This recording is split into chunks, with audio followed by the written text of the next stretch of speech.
Nosotros vamos a hablar sobre el Parkinson. Nuestro grupo está conformado por Estefanía Díaz, Alejandra Parra, Melanie Urbano y Juliana Uribe.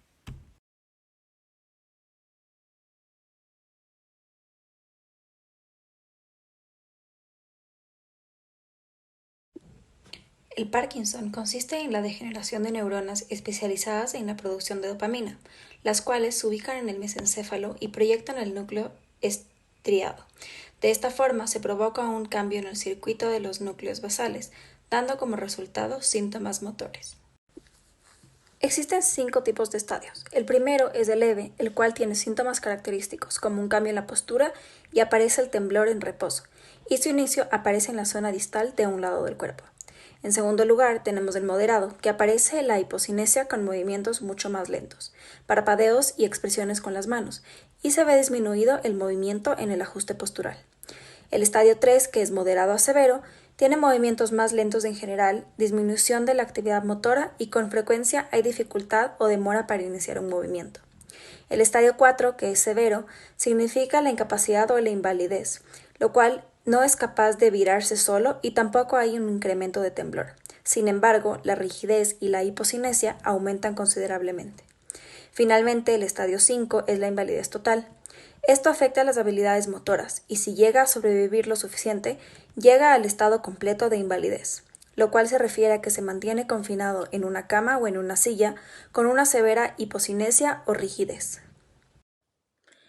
Los síntomas son el temblor, la debilidad, la postura alterada, la marcha alterada, trastornos de sueño, rigidez y bradicinesia. El temblor generalmente comienza en una extremidad, a menudo en la mano o los dedos. Por otro lado, la bradicinesia, con el tiempo, el Parkinson puede retardar los movimientos, haciendo que las tareas simples sean mucho más difíciles y lleven más tiempo. Las causas son los genes, en donde los investigadores han identificado mutaciones genéticas específicas que pueden causar Parkinson. Sin embargo, estas son poco comunes, salvo que algunos casos en que muchos miembros de la familia tengan Parkinson. Por otro lado, los desencadenantes ambientales, que son la exposición a ciertas toxinas o factores ambientales que pueden aumentar el riesgo de tener Parkinson en el futuro, pero el riesgo es relativamente menor. Los investigadores también han observado que se producen muchos cambios en el cerebro de las personas con Parkinson, aunque no resulta claro el por qué ocurren estos cambios. También se existen los siguientes: la presencia de cuerpos de Lewy, que son las masas de sustancias específicas dentro de las neuronas cerebrales, y son marcadores microscópicos de Parkinson. Por otro lado está la alfa-sinucleína, que se encuentra dentro de los cuerpos de Lewy. Si bien se encuentran muchas sustancias en los cuerpos de Lewy, los científicos creen que una sustancia importante es la proteína natural y generalizada. Actualmente, esta sustancia es un foco importante entre los investigadores del Parkinson. Los factores de riesgo de la enfermedad de Parkinson incluyen los siguientes: la edad, en donde los jóvenes rara vez padecen de la enfermedad de Parkinson y originalmente comienza en etapas medias o avanzadas de la vida, y los riesgos aumentan con la edad, normalmente se da alrededor de los 60 años en adelante. La predisposición genética, el tener un paciente cercano que sufra de la enfermedad de Parkinson, aumenta la probabilidad de que desarrollen la misma. Sin embargo, los riesgos son pequeños a menos de que se tengan muchos parientes con Parkinson. El sexo es otro de los factores de riesgo, en donde los hombres son más propensos a desarrollarla que las mujeres. Y finalmente, la exposición a toxinas, en donde la exposición constante a herbicidas y pesticidas puede aumentar ligeramente el riesgo de tener Parkinson.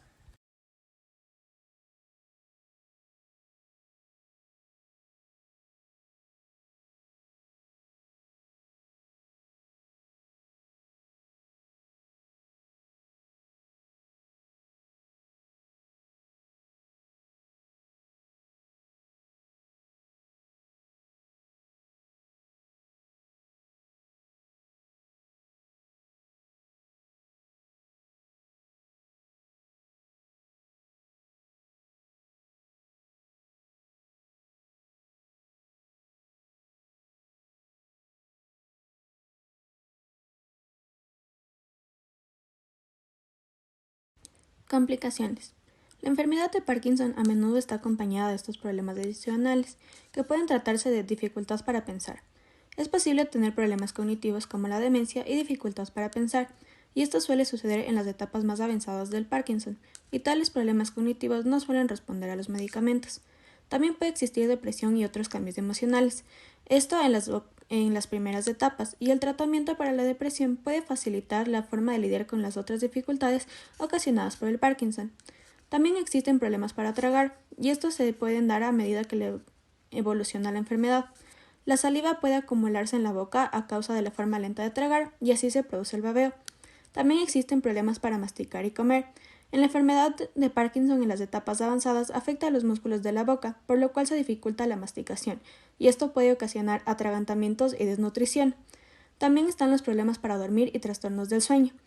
Esto, a medida que tienen problemas de sueño, incluye el despertar frecuentemente durante la noche, despertar temprano o quedarse dormidos durante el día. También existen problemas con la vejiga. En el Parkinson puede ocasionar problemas con la vejiga que incluyen la incapacidad de contener la orina o tener problemas para orinar. En cuanto al diagnóstico, primero se debe ver si tiene bradicinesia y al menos uno de los siguientes: rigidez, temblor en reposo de 4 a 6 horas e inestabilidad postural. El paso 2 es excluir otras causas de Parkinson. El paso 3 es ver criterios que apoyen al diagnóstico del Parkinson, entre los cuales deben haber al menos 3: inicio unilateral, temblor de reposo, trastorno progresivo, afectación asimétrica con mayor afectación unilateral desde el inicio, excelente respuesta a la levodopa, respuesta a la levodopa durante 5 años y un curso clínico superior a 10 años. En cuanto a síntomas no motores, pueden haber dolores musculares y otros trastornos sensitivos. También pueden haber disautonomías y alteraciones neuropsiquiátricas. Además de eso, es rara en pacientes menores de 60 años, pero a los 85 años puede haber un 65% de probabilidad.